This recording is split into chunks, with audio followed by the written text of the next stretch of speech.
ये उम्मीद बड़ी अच्छी है। गांधी का स्वराज उन्हीं के चेलों ने खारिज कर दिया था। आम आदमी पार्टी भी सरकार चला रही है उसी कांग्रेस के सहारे। राजनीति की विडंबना यहीं से शुरू होती है, यही खत्म हो जाती है। फिर आम आदमी पार्टी की सरकार उसी कांग्रेस के समर्थन से चल रही है। मुद्दों की बात नहीं है, आप सिद्धांतों की भी बात करिए।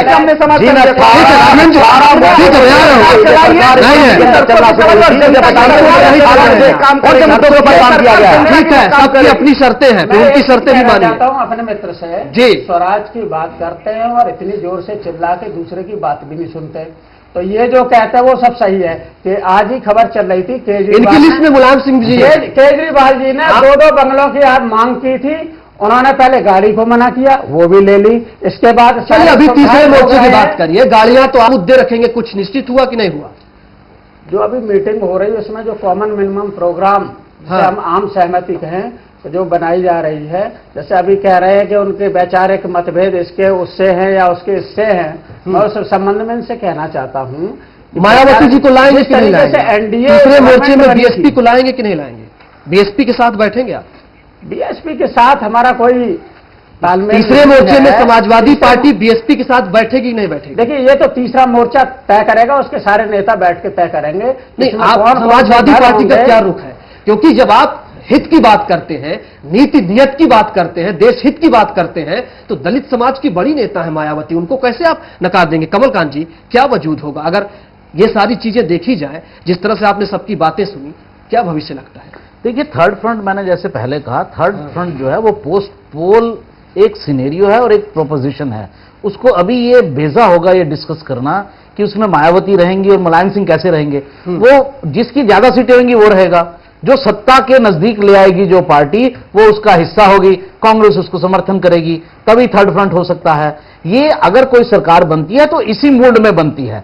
अभी दिक्कत थर्ड फ्रंट की ये है कि मोटे तौर पर 3 पार्टियों ने अपने अपने लीडर घोषित कर दिए हैं और ज्यादा से ज्यादा जो भारतीय चुनाव है वो प्रेसिडेंशियल होता जा रहा है। एक तरफ मोदी हैं जो तो खुल के सामने आए हुए हैं, राहुल गांधी हैं, उनको खुल के भी हैं, अंदर भी हैं, बाहर भी हैं, लेकिन सबको मालूम है कांग्रेस की सरकार बनी तो वही प्रधानमंत्री होंगे। केजरीवाल है, छोटी पार्टी है अभी, लेकिन जो लोग आदर्शवादी हैं उनके एक कुछ दिनों तक, अभी क्या उनका सीन बनता है जो पिछले दिनों घटनाएं हुई, लेकिन अभी भी उनका क्रेडिबिलिटी इतनी डाउन नहीं हुई है कि वो उसमें सीन से आउट हो गए हो। तो कुछ लोगों के लिए अभी भी वो एक चेहरा है। तो इसके लिए अब थर्ड फ्रंट को एक दिक्कत पैदा ये हो जाती है कि अगर वो लगता है कि कोई नेता है, क्योंकि सबसे बड़ी जो किचकिच है वो कुर्सी को लेकर के होगी। आपको लगता है कि थर्ड फ्रंट में जो नेता हैं उनके अंदर इतना बड़ा त्याग करने की क्षमता है कि हित के नाम पर, मुद्दों के नाम पर, देश हित के नाम पर वो त्याग कर देंगे? नहीं, मुद्दों के नाम पर वहीं पर खड़ा होता है तीसरे मोर्चे का, हमेशा डगमगाया है इसी को लेकर। नहीं, अब मुद्दों के नाम पर और आदर्शों के नाम पर तो कोई नहीं करेगा, लेकिन सत्ता के नाम पर सब कर देंगे। आप उसका वो समझिए, देवेगौड़ा कुछ नहीं थे। देवेगौड़ा को कोई जानता नहीं था जब वो प्राइम मिनिस्टर हुए, लेकिन उनको भी प्राइम मिनिस्टर स्वीकार कर लिया गया। तो और उनके कितनी सीट्स होती थी जब सत्ता एक ऐसा ग्लू है जिससे सब चिपक जाते। फिर 1 साल बाद चुनाव हो जाएंगे, जो हो जाएंगे तो देवेगौड़ा को चुन लिया गया। थर्ड फ्रंट का इश्यू नहीं है ना, जो नेता सत्ता के लिए पा रहे हैं, 1 साल के लिए तो मिलेगी सत्ता। अब ये केजरीवाल जी की सरकार बन रही है, केजरीवाल जी की जो सरकार है वो किसी भी तरीके से बनी, क्या वो 5 साल चलेगी? सबको मालूम है उसकी अधिकतम कुल मिलाकर ये सत्ता के लिए 5 साल वो इसका। देखिए केजरीवाल जी की सरकार को किसी भी तरीके से कहा जाए, कांग्रेस उनको इस चीज में थ्रो किया गया, वो इसका मुद्दा नहीं है कि आप गवर्नेंस करके दिखाइए। और गवर्नेंस जब कर रहे हैं वो, तो उनको मुद्दों पर फेल नहीं कर पाई पार्टीज, इसलिए उनको गवर्नेंस पर फेल करने की स्ट्रेटजी है, इसलिए उनकी सरकार बनाई गई है। और गवर्नेंस में आने के बाद वो प्रॉब्लम्स फेस भी कर रहे हैं। और क्रेडिबिलिटी का जो लेवल सत्ता में आने से पहले था, सत्ता में आने के बाद वो क्रेडिबिलिटी लेवल नहीं रहा, क्योंकि गवर्नेंस के अपने मुद्दे हैं, विरोध के अपने मुद्दे हैं। तो इसलिए वो एक अलग स्ट्रेटजी थी, वो एक अलग वो है। जहां तक थर्ड फ्रंट की बात है, ये जो आज हो रहा है, ये एक लूज सा कॉम्बिनेशन देने की कोशिश की जा रही है कि सत्ता की दौड़ में खाली बीजेपी लेड और कांग्रेस लेड अलायंसेज नहीं है, उसमें हम भी हैं और हम देंगे, चाहे उसमें प्राइम मिनिस्टर पेश नहीं किया जाएगा, जैसे कांग्रेस ने भी राहुल गांधी का नाम सीधे से नहीं पेश किया, तो वो भी कहेंगे कि हम बाद में तय करेंगे क्या स्थिति बनती है, अपना प्राइम मिनिस्टर घोषित नहीं करेंगे, लेकिन एक लूज सा निखिल देश देने की कोशिश की। निखिल जी, कोई नाम चुनेंगे आप जिस तरह से अब एक व्यक्ति विशेष पर राजनीति होने लगी कि पीएम उम्मीदवार हमारा ये हुआ, कोई नाम चुना जाएगा इस फ्रंट के? प्रधानमंत्री का नाम पहले से चुना जाना कोई मुद्दा नहीं है राजीव जी। हिंदुस्तान की राजनीति में पहले भी जो हमारा काम करने का तरीका रहा है हिंदुस्तान की राजनीति में, जो संविधान हमारा कहता है कि फाइनली जो भी पार्टी चुनकर आती है वो लोग डिसाइड करते हैं किसको प्रधानमंत्री चुनना। तो आज की तारीख में मैं नहीं मानता प्रधानमंत्री का नाम, हमारे प्रधानमंत्री का नाम मुद्दा है। बीजेपी ने ठीक है अपने प्राइम मिनिस्टर कैंडिडेट का नाम डिक्लेयर कर दिया, लेकिन थर्ड फ्रंट एडवांस में किसी भी प्रधानमंत्री के नाम को डिक्लेयर नहीं करने जा रहा है, और वो एक बहुत बड़ा मुद्दा नहीं है। मुद्दा देश के अंदर यह है कि कैसे बीजेपी और कांग्रेस से बेहतर एक विकल्प इस देश को दिया जा सके, ये एक मुख्य मुद्दा है। इस मुद्दे के ऊपर ये फ्रंट काम कर रहा है। और आप जो कह रहे हैं इस बात को कि पास्ट क्या रहा है, कैसे ये चल पाएगा, क्या सिद्धांत होंगे, देखिए समानता, हाँ, देश के अंदर जातिवाद को दूर करना, धर्म के ऊपर राजनीति को खत्म करना, और देश के अंदर विकास की बात करना, और कैसे भ्रष्ट व्यवस्था को खत्म किया जाए, इन सारे कॉमन मिनिमम प्रोग्राम को लेकर इस बात सारी पार्टियां एक साथ देंगे। मिलकर काम यूपीए करना एक में जो वाम मोर्चा समर्थन कर रहा था कांग्रेस की सरकार को, आप एनडीए में रहे, उस वक्त की बात है जब जब प्रधानमंत्री बने अटल बिहारी वाजपेयी जी, अब ये समानता कहां से आ गई? ये समानता कब तक टिकेगी? कुछ गारंटी लिखी जाएगी क्या? देखिए, राजनीति में आज आप कोई भी मुद्दा लेकर चलते हैं, अपने मुद्दे से भटक जाते हैं, दिशाहीन हो जाते हैं, तो मुझे तो अपनी राह चूज करनी होगी। कौन दिशाहीन हो जाता है? राजनीति में कोई भी, आज आप दो पार्टी दो दल मिलकर काम कर रहे हैं, देश के विकास का कोई मॉडल लेकर चल रहे हैं, लेकिन कोई भी दिशा से आप भटक जाते हैं, आप सब धर्म और सब जाति को लेकर साथ नहीं चलते। जो मिले उसको साथ ले लीजिए, जब भटक जाइए तो जो मिले उसका हाथ पकड़ लीजिए। नहीं, जो मिले नहीं। हाँ। देखिए, ये कोई आज से, आपने अभी खुद बोला कि अब से पहले भी तीसरे मोर्चे को लेकर चर्चा इस देश के अंदर होती रही। क्यों होती रही है? क्योंकि जब कॉमन एजेंडे को लेकर भिन्न भिन्न दल एक साथ इकट्ठे होते हैं, उन्हें लगता है कि देश को एक बेहतर विकल्प देने की आवश्यकता है, तब तक ऐसे जोर पकड़े जाते रहे, और आज भी उसी दिशा में ये काम किया जा रहा है। तो ये कहना गलत होगा कि सिर्फ चुनाव की वजह से ऐसा हो रहा है। ये बहुत लंबे समय से इसके ऊपर चर्चा चल रही है। एक मूर्त रूप इसके लिए आए, एक अच्छा बेहतर विकल्प इस देश को मिले, मैं कहता हूं कि देश के लिए बड़ी अच्छी बात है। नहीं, सवाल तो वही है संदीप जी, सवाल तो वहीं पर आकर टिकता है कि विकल्प मिले, लेकिन ये विकल्प बने कैसे बनेगा? आम आदमी पार्टी को आप कितनी भूमिका में देख रहे हैं? देखिए, सबसे मुझे हंसी आती है, मेरे मित्र कह रहे थे कि हम जातिवाद के खिलाफ हैं, हम क्षेत्रवाद के खिलाफ, और ये पार्टियां ही जातिवादी पे बनी हुई हैं, ये जितनी क्षेत्रीय पार्टियां हैं वो क्षेत्रवाद पे बनी हुई हैं। तो इनका कोई राष्ट्रीय स्तर पे तो कोई मुद्दा है नहीं। इनका तो मुद्दा ये है कि जातियों को कैसे तोड़ के जोड़ के और कुछ सीटें ले आई जाए, ले आके फिर जो केंद्र में सरकार बने उनके साथ अपने रिश्तेदारों को, अपने नातेदारों को कैसे सत्ता में पहुंचाया जाए। तो ये लगता है कि कहीं का रोड़ा, और भानुमति ने कुनबा जोड़ा, इनका कुनबा तो चलेगा नहीं। दूसरी बात, दूसरों को, निखिल जी जब आप बोल रहे थे, मेरे मित्र, आप बहुत अच्छा बोलते हैं, आप बहुत अच्छा बोलते हैं, आप जब बोल रहे थे मैं चुपचाप सुन रहा था, कृपया करके मेरी बात सुन लीजिए। सारे देखिए सर्टिफिकेट आम आदमी पार्टी ने नहीं, देखिए साहब, ये राजनीति 2014 का इलेक्शन राष्ट्रीय मुद्दों पे होगा, और राष्ट्रीय मुद्दा जिस पार्टी के पास है ना, कांग्रेस के पास आज की डेट में है, न बीजेपी के पास है, और न ये जो तीसरे मोर्चे के गठन के आधार पे मुद्दा सिर्फ आम आदमी पार्टी के पास है। मुद्दों के आधार पर और राजनीति का प्राधिकरण, दोनों मुद्दों पे हम आएंगे, और जनता का साथ चाहिए। जनता खड़ी हो गई है, और जनता इन दोनों से लड़ना चाहती है, क्षेत्रवाद से भी लड़ती है, जातिवाद से भी लड़ना चाहती है, और इन सब परिवारवादी के खिलाफ है, वंशवाद के खिलाफ है। और हम चाहते हैं, अरे साहब सुनते रहिए, हम बोलते हैं तो इसीलिए नहीं सुनते। आप सवाल आप मेरी बात को बोलने नहीं देंगे। हमारी बात जनता तक, मेरा सवाल भी सुन लीजिए। आपकी सरकार बन गई है, ठीक है, हाँ, अच्छा हो कि आप केजरीवाल जी प्रधानमंत्री बने, आपको शुभकामनाएं मैं दे रहा हूं, लेकिन सवाल मेरा सुन लीजिए, क्या मुद्दों के आधार पर तीसरे मोर्चे के साथ आप भी जाएंगे? नहीं, मुद्दों में तो आप सरकार चला रहे हैं, कांग्रेस के साथ और बीजेपी के साथ जाने का साफ सवाल ही नहीं है। कांग्रेस दिया कहीं का ईंट कहीं का रोड़ा, भानुमति ने आपने जोड़ लिया, भानुमति ने छोड़े गए, आप भी कांग्रेस के साथ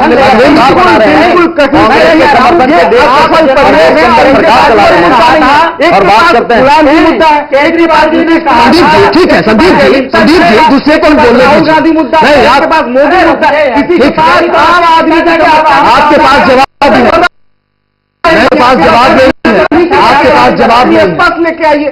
देश के पास जवाब नहीं, आपके पास कोई जनता को केजरीवाल जी ने कसम फाइटिंग में अपने बच्चे की कसम खाता हूं, मैं कांग्रेस से न समर्थन लूंगा, न कांग्रेस को समर्थन दूंगा। हमने कहा दिया समर्थन नहीं बनना, आप बिना पढ़े लिखे जाते क्या? सत्ता में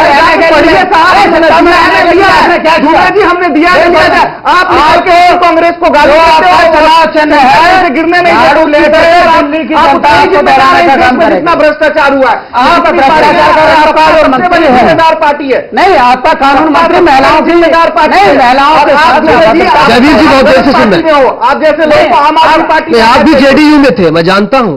आप अभी आए हैं आम आदमी पार्टी में, आप किस वजह से आए? नहीं देखिए जी, बैठे क्या अच्छे पार्टी में आइए, अच्छा काम करिए, गलत थी, नहीं अच्छे पार्टी में क्या सोच कर गए थे जानते हैं हम। जयवीर जी बोलिए। देखिए बहुत ये कहना कि कांग्रेस के पास मुद्दा नहीं है, ये नहीं है। मुद्दे दिल्ली चुनाव में इनके पास भी थे, इन्होंने विद्रोह भी किया, इन्होंने मुद्दों पे वोटें भी ले ली, पर क्या वो इस बात पे खरे उतरे? नहीं। तभी बहुत आज अहम हो गया है कि आप मुद्दे भी बता सकते हैं जनता को, पर उनको अपने वादों को पूरा करने का एक कोई रास्ता भी तो दिखाइए कि आप आपकी क्या पॉलिसी। आपने कह दिया आप करप्शन फ्री है, आप करप्शन को कैसे हटाएंगे? एक आपने कह दिया यहाँ पे उन्नति होनी चाहिए, क्या आप एफडीआई इन्वेस्टमेंट लाएंगे या नहीं लाएंगे, ये बताइए। आप बताइए कि आप इंफ्रास्ट्रक्चर इंप्रूव करना है, आप कैसे करेंगे? मुद्दे करने और सुनहरे सपने दिखाने अलग बात है, पर उनको पूरा करना, शासन को अपने कानून के दायरे में, अपनी संविधान के दायरे में पूरा करना एक अलग बात है। तो कांग्रेस पार्टी को संदीप जी कह रहे थे, अगर 10 साल का रिपोर्ट कार्ड उठा लिए, इनका कहना है कि पिछले देश में कोई उन्नति हुई नहीं, हिंदुस्तान जो 2003 में था और 14 में था वो आपके सामने है। तो आप ये तो चुनाव में तय हो जाएगा, ये बताइए शासन कैसे चलाएंगे? जनता ये तो तय कर देगी। सवाल यह है कि जो तीसरे मोर्चे की बात हो रही है, उस तीसरे मोर्चे में क्या इन मुद्दों को अहमियत मिलेगी या फिर प्रधानमंत्री की कुर्सी पर जाकर सारी दौड़ खत्म हो जाएगी? नहीं अहमियत मिलेगी, मैं उसका स्ट्रेट आंसर दे रहा हूं, उसकी नहीं अहमियत मिलेगी। ये तीसरा मोर्चा बन ही इसलिए है क्योंकि ये सिर्फ पद विशेष राजनीति करेंगे। कहीं ये अपने राज्यों में अपने वर्कर्स को सपना दिखाना चाहते हैं कि आप ज्यादा काम कीजिए तो शायद हम प्रधानमंत्री बन जाए, जो कांग्रेस की अलायंस में ये पॉसिबल नहीं है। तो सिर्फ पद विशेष राजनीति है, मुद्दे ना इन्होंने अपनी किसी मीटिंग में बताए हैं ना बताएंगे। सिमटती हुई पार्टी है कांग्रेस ने, जो पूरे 10 सालों के अंदर देश के अंदर भ्रष्टाचार, लूट खसोट का जो काम करके दिखाया है। आज देश में कांग्रेस एक सिमटती हुई पार्टी है, एक बेहतर विकल्प के रूप में जो ये मोर्चा आज खड़ा होने जा रहा है। ये बात कर रहे हैं अपने राज्य के अंदर। तो आप भी थे सर जी, विकल्प तो आप भी थे, विकल्प ही विकल्प तो पैदा हुए हैं देश में, बहुत विकल्प पैदा हुए। पहला विकल्प 77 मेरा सवाल हो गया जब 10 राज्यों में सरकार बनी। उन विकल्पों का हुआ क्या? उन विकल्पों में जनता के मुद्दे कितने काम आए? राघवेंद्र जी, मैं आपके पास आना चाहूंगा। समाजवादी पार्टी इन मुद्दों को कितना तवज्जो देती है? आप जिस लोहिया के समाजवाद की बात करते हैं कि समाजवाद बबुआ धीरे धीरे आई, एक कविता है, कितना धीरे धीरे आएगा, कब आएगा? तीसरे मोर्चों में समाजवादी पार्टी की जहां तक समाजवाद की बात कर रहे हैं, निश्चित तौर पे हमारे जो मुख्यमंत्री अखिलेश यादव के नेतृत्व में सपा सरकार समाजवाद को ला रही। मैं उसका उदाहरण देना चाहता हूं, जिस तरीके से इन्होंने झूठा आम आदमी पार्टी की मैं बात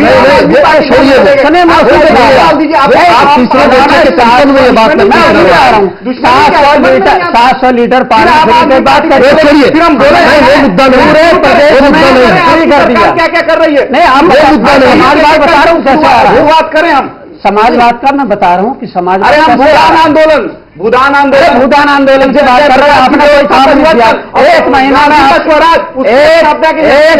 आपके पार्टी में सारे आयाम आप कहाँ चाहते थे? छोड़िए, नहीं ये मसला नहीं है कमलकांत जी हमारे साथ। कमलकांत जी नहीं, ये मसला नहीं है कमलकांत जी। सवाल जब ये उठता है कि आप सांप्रदायिकता विरोधी हैं, सांप्रदायिक शक्तियों को रोकेंगे, उत्तर प्रदेश में जो हुआ सब जानते हैं, तो क्या ये सिर्फ सांप्रदायिकता की राजनीति के नहीं, जो बीजेपी का विरोध करेगा, कांग्रेस का विरोध करेगा, वही सबसे ज्यादा सेकुलर है। बस थर्ड फ्रंट में जो शामिल हो जाएगा वो सबसे ज्यादा सेकुलर हो जाएगा। क्या ये नीतियां बन पाएंगी? इस पर कोई एकजुटता दिखाई देगी? नहीं, मुझे नहीं लगता है। सब पार्टीज की कोई आपस की वैसी नीतियां भी नहीं है। ये जो समाजवादी आंदोलन जो जिसकी आपने चर्चा की 1947 के बाद शुरू हुआ था, ये उसी के ऑफ शूट्स हैं जो वहां से शुरू हुए, धीरे धीरे धीरे इस तरह से पैदा हो गए। कोई नीति के स्तर पर वैसा नहीं है, ना ही इसको इंटरनेशनली एक्सेप्ट किया जाएगा, ना ही उस तरह की बॉन्डिंग होती है। हमने बहुत सारी थर्ड फ्रंट की सरकारें देखी हैं, इस तरह की माइनॉरिटी गवर्नमेंट्स देखी हैं जिसमें एक मेजर दल ना हो, क्योंकि भारत की राजनीति इस समय बहुत विखंडित सी हो गई है कि हर प्रदेश में लोगों की एस्पायरेशंस को लेकर जो भी मुद्दे रहे हैं, या विघटन की राजनीति रही है, जातिगत कॉम्बिनेशन बना लीजिए, माई का बना लीजिए, या कोई भी बना लीजिए कॉम्बिनेशंस, और उससे खड़ा कर लीजिए, तो लेकिन उसमें कोई नीति ऐसी नहीं होती है। कोई भी जो दल है, जो पार्टी टिकी है सत्ता में, वो इस पर टिकी है जब एक मेजर दल रहा है साथ में, चाहे वो बीजेपी हो चाहे वो कांग्रेस हो। और अनफॉर्चुनेटली लेफ्ट के पास एक स्कोप था जो उन्होंने लूज कर दिया जब उनको प्रधानमंत्री बनाने का मौका मिला। वो एक अल्टरनेटिव, एक वाइएबल चीज उभर सकती थी, क्योंकि तब उनके पास 60-70 एमपीज होते थे। चलिए जल्दी से जयवीर जी मैं आपके पास आना चाहूंगा, जल्दी से आखिरी प्रतिक्रिया आपकी। आखिरी प्रतिक्रिया मेरी यही है कि ये खिचड़ी नहीं पकेगी, ये जुगलबंदी नहीं होगी, क्योंकि ये तीसरे फ्रंट के अंदर ही चौथा, पांचवा और छठवां फ्रंट है, ये कभी एक साथ नहीं मिलेंगे। अगर इनको मिलना भी है तो सिर्फ कांग्रेस और बीजेपी मुक्त नारे के अलावा इनको अपनी सोच और कॉमन थिंकिंग कहीं जनता को बतानी होगी, जो ये नहीं बता पा रहे हैं। चलिए, बहुत शुक्रिया आप सभी मेहमानों का हमारे बेबाक बहस में हिस्सा लेने के लिए। लेकिन जो थर्ड फ्रंट की राजनीति रही है वो कहीं से भी भरोसेमंद नहीं रही है। ये देखना होगा कि इस थर्ड फ्रंट की राजनीति में एजेंडा क्या होता है और बाकी सभी नेताओं की नीति से ज्यादा नियति कितना मिलती है। बहुत शुक्रिया आप सभी का। देखते रहिए चैनल वन न्यूज।